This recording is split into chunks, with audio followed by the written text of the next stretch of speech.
話俾你聽咩事？係啊唔，係我知，但係唔係我哋咁唔係成日用喺咩噶嘛？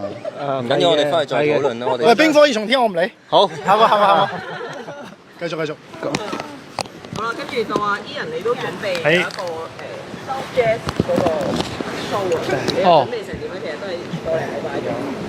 哦，都 OK 啊，做下啲，因為Jazz Festival 啊嘛，咁啊主要又會唱下啲 Jazz Classic 嘅歌啦，咁亦都會做啲 rearrangement 係自己嘅歌改編下嘅咁樣，係而家都 OK。因為好多 fans 都話買唔到飛。係，即係希望嚟緊多啲演出機會，咁就多啲機會見到大家啦。同埋琴晚 AK 都有分派到你哋打閃地球嗰個職責啦，係啊，佢話你就係。